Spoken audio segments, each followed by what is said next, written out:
Hi, I'm Quinn Parker, 31, an internal auditor, the woman who finds the rot everyone else perfumes. Thanksgiving night, my parents Evelyn and Robert beamed, while my sister Sloane floated in late, dripping designer. And then she knifed me. Quinn begs me for money. My smile didn't break, but something in my chest did. Here's the truth. I'd been paying her bills for 5 years. Car, cards, loans. My kindness direct deposited into her costume of success. Ever been praised as reliable while they quietly pick your pockets? Numbers don't lie, people do. So I opened my banking app and killed every payment. If you were me, cut her off, stay silent, or demand every dollar back, tell me below. Like, comment, share. Someone out there needs this wake-up call.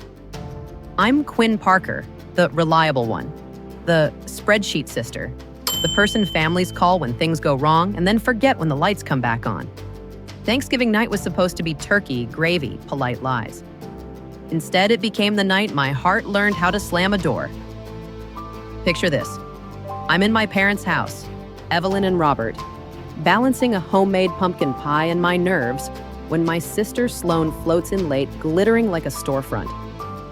She smiles, tosses her coat, and, right in front of 24 relatives, drops the line that curdles a soul. Quinn begs me for money. The room laughs like she's made a cute joke. My mother beams, my father coughs. I smile too. But inside, something snapped like a brittle wishbone. Ever had your goodness weaponized against you? Ever been called responsible with the same tone people used to say boring? I have. For 5 years, I paid Sloane's car insurance, minimums on 3 credit cards, a personal loan just until a commission clears, and random emergencies that mostly looked like handbags and plane tickets. Every month, on time, like I'm her payroll department. Nobody knew because I protected her. Because family helps family, right?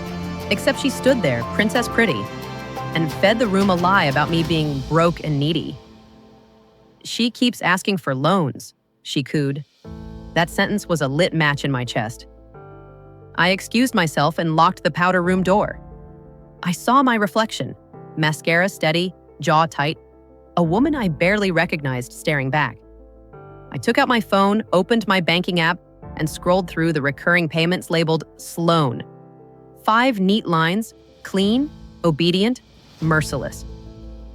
My thumb hovered. I heard the party outside, the crystal, the laughter, the clink of plates. Numbers don't lie, I whispered to myself. People do. Then I did it. Tap, cancel, tap, cancel, tap, tap, tap. 5 years of bleeding disguised as generosity, shut off like a faucet.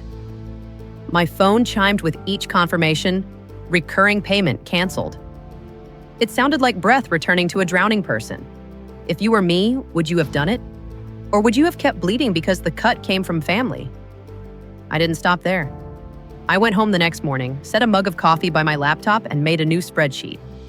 Because if you want to kill gaslighting, you need daylight. I titled it, Sloane Payment History. Dates down the left, amounts in the next column, notes in the third, BMW insurance, visa minimum, loan bridge, emergency flight. The total stood at the bottom like a verdict, $52,800. That number didn't accuse me of generosity. It accused me of disappearing myself to prop up someone else's costume of success. You feel that? The shame that isn't yours sitting on your chest like a stranger? My phone vibrated while I typed. Payment failed. Did you change banks? What did you do? This isn't funny. 10 messages, 15, 30. Then the switch we all know too well, panic to rage. Fix this. Now. You're ruining my credit. Don't be selfish. And the sentence that still makes my knuckles go cold. Don't forget who the real star is. Tell me in the comments, what would you reply to that? By midday, my mother called. Your sister says you're refusing to help. She sighed, like I'd spilled something expensive on her white sofa. We raised you better. That line, it slices. Because what she meant was, we raised you to be useful. I said calm. I've been paying her bills for 5 years. Silence. Then, family helps family. I answered, I did for $52,800. A second silence. Longer, colder. If your heart felt that drop, hit like. Someone else needs to know they're not crazy for being done. I wish I could say I felt triumphant. Honestly, I felt hollow. Relief is weird when it's mixed with grief for the version of you that kept bending until bending became your entire identity. I looked around my apartment. Cheap desk, secondhand chair, a life built small on purpose, so I could subsidize someone else's big, fake one. That realization is a quiet kind of rage. Not loud, not theatrical, just steady. A metronome in your bones, keeping time with the sentence. Enough. And here's the hook. That night, in the space where my pity used to live, I found a spine. I didn't post a thing. I didn't blast the family chat. I let the numbers sit like proof in a courtroom waiting for a judge. Because sooner or later, lies demand an audience. They need you quiet to stay alive. And for the first time, I was done being quiet. If this hits home, drop a "you're not alone" below. Share it with a friend who keeps paying someone's emergencies. I'm not asking for sympathy. I'm offering a mirror. The fallout came fast, like a weather alert pinging your phone while the storm's already ripping shingles. Sloan showed up at my office lobby 2 days later, sunglasses big as hubcaps, tears that didn't smudge her mascara. She raised her voice the second the door slid open. How could you abandon me? Heads turned, phones paused mid-scroll. That's the playbook. Humiliate the caretaker into compliance. I walked close, kept my voice low. This isn't the place. She raised hers higher. I've helped you for years. You're broke without me. Hook, meet truth. I've been paying your bills for 5 years, and I said, if you want to talk, we're going to talk about repayment. The word repayment hit her like cold water. The tears, gone in a blink. Switch to ice. You'll regret this, she hissed. Security glanced over. I took a breath that tasted like clean air. Then a call from a number I didn't recognize. This is Evan, he said, Sloane's husband, voice torn and tired. I need to talk. He sounded nothing like the easygoing guy at barbecues. He sounded like someone who'd found a hole in his floor. I didn't know about the payments, he said. Any of it. She told me there was a small trust from your grandmother. My stomach flipped. Not because I believed it, because I knew my family might. We're in trouble, he admitted. Real trouble. Can you come to the house Sunday? Everyone needs to hear the truth. I said yes, not for drama. For daylight. Their house looked smaller than it did on Instagram. Funny how filters add square footage. Inside, Evan had a manila folder the size of a dinner plate. My parents sat tight-lipped. Aunt Patricia, in pearls that shake when she's mad, perched on the edge of the couch. Our grandmother's face was granite. Sloan walked in last, no designer anything, hair pulled back, eyes sharp. Evan stood. We're here because I found statements, he said. And I'm done protecting an image that's choking us. He slid the papers onto the coffee table. There's $96,500 in personal debt, he announced, voice flat with exhaustion. Not including the mortgage, not including the Range Rover lease. He looked at me. And $52,800 paid by Quinn. Quietly. For 5 years. My mother gasped like the word itself had fangs. My father leaned forward, glasses off, blinking hard. Aunt Patricia made a sound I'd only heard at funerals. Grandma spoke, a knife wrapped in lace. I never set up a trust. The color drained from Sloane's face, but her chin lifted. Everyone expected me to look successful, she whispered. Oh, the cruelty of that sentence. Look successful, not be, look. It's a prison built out of compliments and credit limits. Evan kept going, page by page, like a prosecutor who hates his job but loves the truth. Nordstrom, Saks, Neiman Marcus. Charges labeled client lunch that look like champagne and selfies. Club dues, flights, spa days that cost more than rent. We are not the couple people think we are, he said, and I'm done playing make-believe. He turned to Sloan. We're selling the Range Rover. The Maldives trip is canceled. You start full-time at Belinda's boutique Monday. And we meet the financial counselor Thursday. Sloan stared at him like he'd spoken another language. My mother reached for her pearls out of habit. She doesn't own any. Isn't that drastic? She asked, tiny voice. Evan didn't blink. It's necessary. Then, this part matters. My father looked at me. Really looked. Not through me. Not past me at the sister he'd always kept center stage. We should have seen it sooner, he said, voice splintering. I'm sorry, Quinn. It didn't fix the scar, but it acknowledged the wound. Sometimes that's the first stitch. Sloan tried one last pivot. I was going to pay her back, she said, eyes damp, voice trembling. When? Evan asked, gentle and devastating. With what money?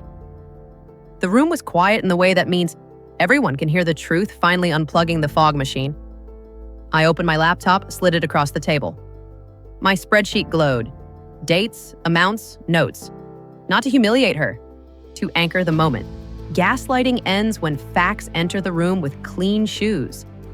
Here's the shock line that keeps people enraged. When cornered, my sister whispered, "Don't punish me for being the star." If that sentence hurt you, I see you. It's the thesis of every family system that sacrifices the caretaking kid on the altar of the special one. Drop a comment if you've been the understudy to a sibling's performance. Tell me your line in the play. We left with a plan carved in stone. Sell the car, cut the travel, work a real job, meet the counselor, and pay Quinn back. Starting now. Not promises, payments, accountability with dates, boundaries with bolts. I walked out not triumphant, but steady. And here's the part I want you to remember. I didn't win by being mean. I won by being done. If this resonates, like and share, because someone Sloan is counting on them staying quiet. Let's be louder. Consequences don't always arrive with sirens. Sometimes they show up as a new desk delivered to a small apartment and the hum of a life that finally fits. The first month without those 5 transfers, my account balance felt like a room with open windows. Air moved. I bought a solid oak desk, the kind that doesn't wobble when you breathe. I set my laptop on it, placed a plant in the corner, and realized I'd been living below my means. Not because I'm frugal, but because I was sponsoring someone else's fantasy. I redirected the old payment, $880 a month, into an index fund. Set it and forget it. Watching those numbers grow felt like healing cells under a bruise. At work, my manager noticed before I did. You seem lighter, she said. Whatever you're doing, keep doing it.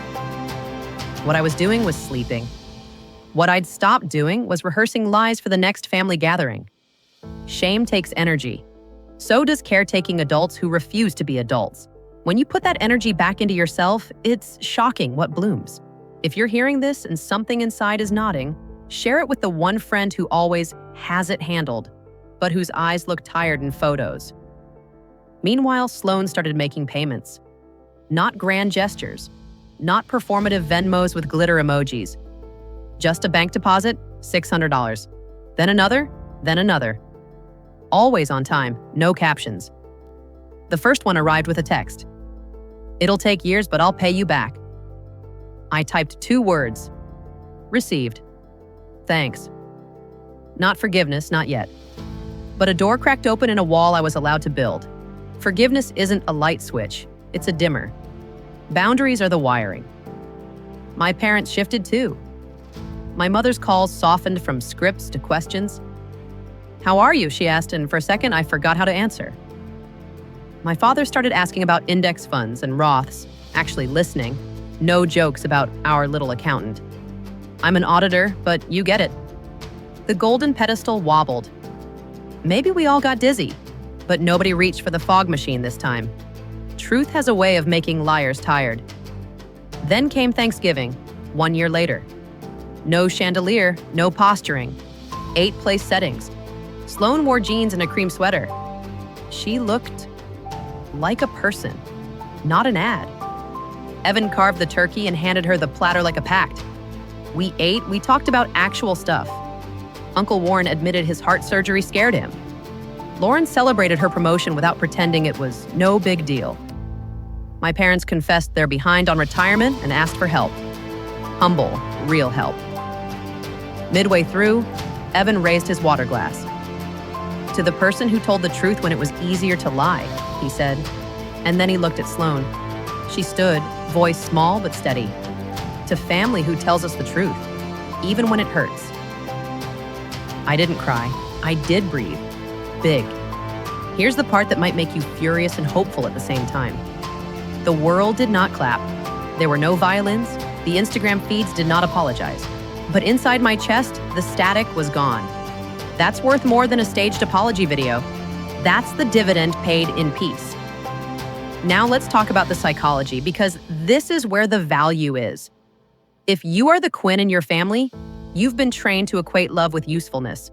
You learn to earn your spot at the table by fixing messes you didn't make. When you stop, people will call you cruel. They will label you selfish, unstable, jealous. They will stage interventions about your attitude. That is not about you. That is withdrawal. You changed the dosage and the system panicked. Hold steady. You're not a villain. You're a person, not a Plan B credit line. Sloane and I are not best friends now. We're two adults building a new contract with receipts. She works, she pays. She says, "I'm sorry" with deposits and change behavior, not with speeches. I attend Sunday dinners when I want to. I leave when I'm tired.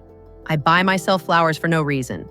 I keep a copy of that spreadsheet, not to wave like a flag, but to remind myself that sanity is measurable. If this story made you angry, good. Anger can be a map out of a maze. If it made you brave, even better. If you've got your own Sloane, tell me in the comments. Cut them off, give one last chance, or take legal action. What would you do? What did you do? Your story might be the breadcrumb someone else needs to find the exit. Tap like if you believe kindness needs boundaries. Share if you know a caretaker who's drowning politely. And to anyone who ever weaponized the sentence, "Family helps family," to keep a good person small. Here's my shock line for you. Love isn't a loan with no term. Numbers don't lie, people can change. And peace? Peace is a payment you make to yourself, on time, every month. Here's where I land, and I'm saying this the way I'd say it to a friend in my kitchen at midnight. I'm Quinn. I canceled 5 payments. I chose myself. And the weirdest part? The ceiling didn't fall. The world kept spinning. What changed was quieter. My nervous system finally unclenched. I slept. I ate a full meal without the math running in the background. That's not petty. That's health. I won't romanticize it. Boundaries come with grief. You grieve the fantasy of an easy family. You grieve the role that used to make you feel needed, even as it hollowed you out. Some mornings, guilt still knocks. I let it knock. Then I look at the spreadsheet that saved my sanity and I remember data over drama. A feeling isn't a fact. Sloane is paying me back. Not with speeches, with deposits. That matters. Apologies written in behavior land differently. Do I forgive her? Some days more than others. Forgiveness for me is a dimmer switch. I turn it when it's safe. I don't when it isn't. That's not cold, that's honest. So here's the hard, honest question I promised I'd ask you. Am I in the wrong? Was I cruel for shutting off the money, or was I finally kind to the one person I kept skipping? Myself. If you were in my shoes, in that powder room with your phone and your heartbeat in your ears, what would you tap? Cancel? Continue? Lawyer up? This is the lesson I'm taking with me. Love isn't the same as access. Help needs a finish line. Family helps family only works when everyone tells the truth. My worth is not tied to my usefulness, and peace is a bill I pay to myself, on time, every month. If that lands, let it. If it stings, sit with it. Both are information. I'm not asking for sympathy. I'm offering a mirror. If this story gave you language for your own boundaries, tap like so it reaches someone's midnight. Drop a comment with what you do or what you did and why. If you know a Quinn quietly drowning in Be a Good Sister, share this. Not to start a war, to stop a pattern. Numbers don't lie, people can change, and if they don't, you still get to.